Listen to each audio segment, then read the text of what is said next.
வணக்கம். என்ன தொப்பியின் தீர்ப்புன்னு ஒரு டைட்டில் வச்சுருக்கீங்களே, என்ன மேட்ரு அப்படின்னு உங்களுக்கு ஒரு சந்தேகம் இருக்கும். நான் தொப்பி வச்சுருக்கேன்.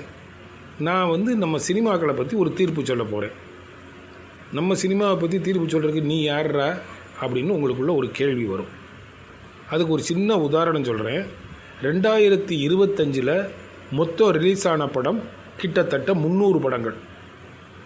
அதில் வெற்றி பெற்ற படங்கள் 5 படமோ 6 படம் தான்.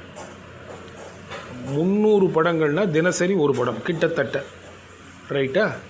அப்போ ரேஷியோ, அதாவது வெற்றி பெறக்கூடிய படத்தின் ரேஷியோ சதவிகிதம் என்னவா இருக்குதுன்னு யோசித்து பாருங்கள். 300 படத்துக்கு 5 படம்னா என்ன கணக்கு அது? சரி, 300 படத்தில் 5 படம் ஜெயிச்சிருச்சு. மீதி 295 ப்ரொடியூசரு ரோட்டுக்கு போயிட்டானா? சரி, ரோட்டுக்கு போகல. எல்லாமே கருப்பு பணத்தை வெள்ளையாக்குறதுக்கு இதை ஒரு டூலாக கூட யூஸ் பண்ணி கொண்டு இருக்கலாம். அதுவும் சரி.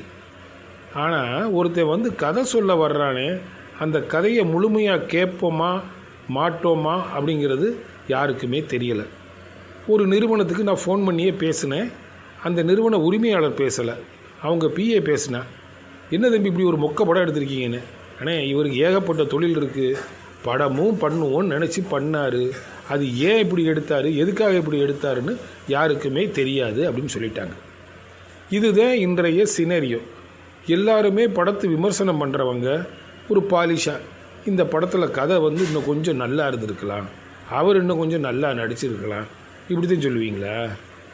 ஒரே ஒரு உதாரணம். சமீபத்தில் ஆர்யா நடித்த படம். அந்த படத்துக்கு பேர் மிஸ்டர் எக்ஸ். விஜயா ஃபோரம் மாலில் டிக்கெட் எடுத்துகிட்டு உள்ளே போனேன். 350 சீட்டு கெப்பாசிட்டி உள்ள அந்த தியேட்டரில் நான் ஒருத்தன் மட்டும் உட்காந்துருந்தேன். முதல்ல எனக்கே திக்குன்னு ஆகிப்போச்சு. ஏதாவது டிராகுலா வந்தால் கடித்தா என்னடா பண்ணுறது? ரொம்ப தைரியமாக உட்காந்துகிட்டே இருந்தேன்.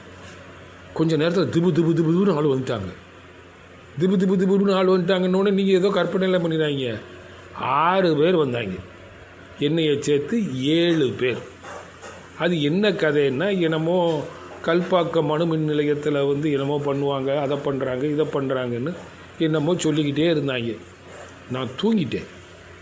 கொஞ்சம் நேரம் கழித்து யாரோ என்னை எழுப்புனாங்க. எழுப்பிட்டு அந்த ரூமை க்ளீன் பண்ணுவாங்கள்ல, அந்த ஆள் எழுப்புறான். எழுப்பிட்டு, என்ன சார் உங்களுக்கு எவ்வளவு தைரியம் இருந்தால் இந்த படத்தை ஒரு டிக்கெட் எடுத்துகிட்டு இன்னொரு ஷோவும் பார்க்க நடிச்சிருவீங்களா? ஜாக்கிரதை, இப்போ வெளியே போங்கன்னு சொல்லிட்டேன். மறுநாள் அந்த படம் தியேட்டரில் இல்லை. இந்த படத்தோட ப்ரொடியூசர் யாருன்னு தெரியலை. இவருக்கு எப்படி இவ்வளவு பணம் வந்துச்சுன்னு தெரியலை. எப்படி இப்படி ஒரு மொக்க கதைக்கு அவர் சரி சொன்னாருன்னு தெரியலை. ஆர்யா எப்படி சரி சொன்னாருன்னு தெரில. ஆனால் ஒரே ஒரு விஷயம், ஒரு சின்ன ஆறுதல். கௌதம் கார்த்திக் கொஞ்சம் சிறப்பாகவே நடிச்சிருந்தான் அந்த பையன். அதுக்காக அந்த பையனை பாராட்டலாக நீங்கள் படத்தில் பாராட்டிடாதீங்க, கதை கந்தலாயிரும். ஜாக்கிரதையாக இருங்க. படம் பார்க்குறதுக்கு முன்னால் ஒரு கைக்கு 100 தடவை யோசிங்க. வாழ்த்துக்கள்.